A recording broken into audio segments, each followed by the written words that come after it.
Why do you seem so scared? All I wanted to do was play with you.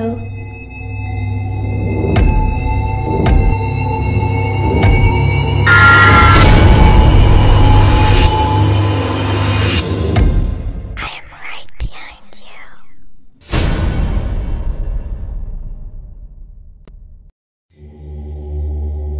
Hello दोस्तों, आज मैं आपके लिए लेकर आया हूँ एक असली हॉरर स्टोरी। ये सच्ची घटना है जिसमें एक लड़के का सामना एक भटकती हुई आत्मा से हो जाता है और उस लड़के का नाम प्रतीक है। तो अब आगे की कहानी मैं प्रतीक के पॉइंट ऑफ व्यू से बताऊंगा। मेरा नाम प्रतीक है और मैं उत्तर प्रदेश के एक छोटे से गांव में रहता हूँ। ये घटना आज से 4 साल पहले की है। मेरे परिवार के पास ज़्यादा खेतीबाड़ी नहीं थी।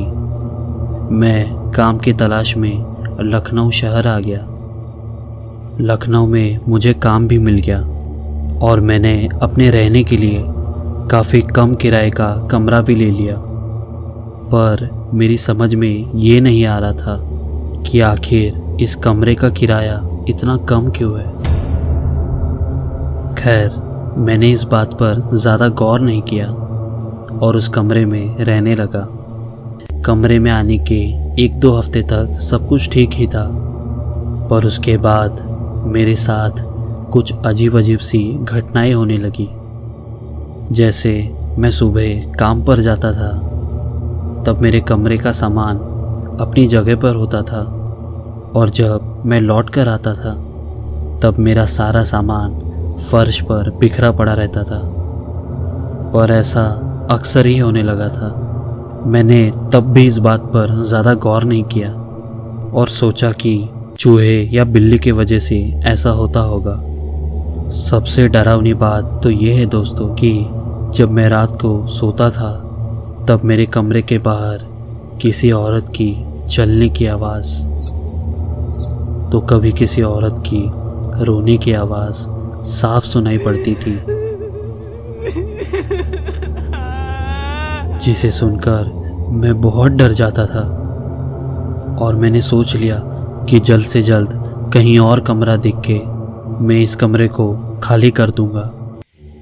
पर दोस्तों, उसके बाद मेरे साथ कुछ ऐसा हुआ जिसके बाद मुझे वो कमरा तुरंत छोड़ना पड़ा। एक रात जब मैं सो रहा था तो न जाने किस वजह से मेरी नींद खुली। फिर भी मैं आधी नींद में था और आधा जाग रहा था। मुझे इतना तो पता था कि ये कोई सपना नहीं है। मैंने देखा कि एक औरत मेरे कमरे में खड़ी है और वो धीरे धीरे चलकर मेरे पैरों के पास आकर बैठ गई।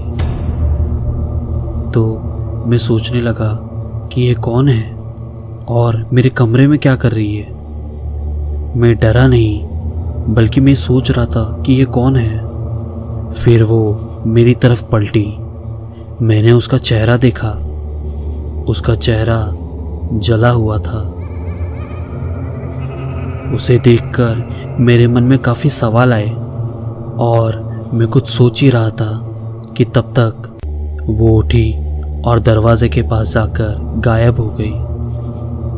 अंधेरा होने के कारण मैं उसे जाते वक्त देख नहीं पाया। फिर मैं भी उठा।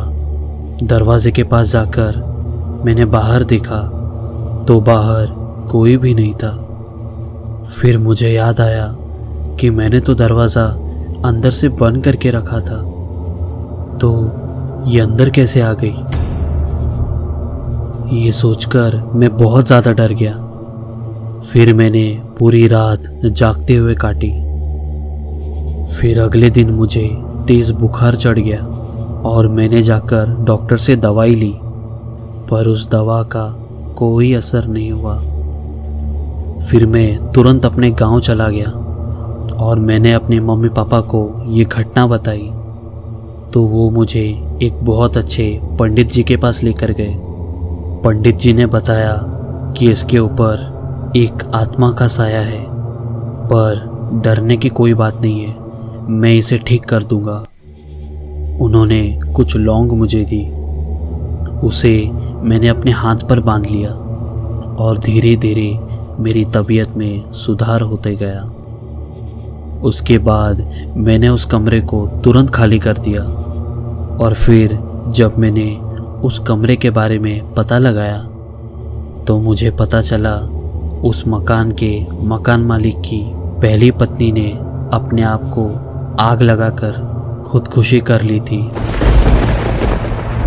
और जिस कमरे में मैं रह रहा था इसी कमरे में उसने अपने आप को आग लगाई थी। तो दोस्तों, कभी भी कम किराए वाले मकान में रहने से पहले उस मकान के बारे में जानना बहुत ज़रूरी है, वरना ये बात आपके जान पर आ सकती है।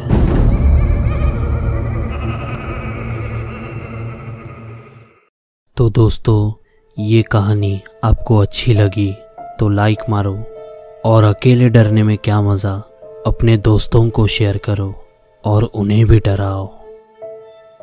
और चैनल को सब्सक्राइब करना मत भूलना।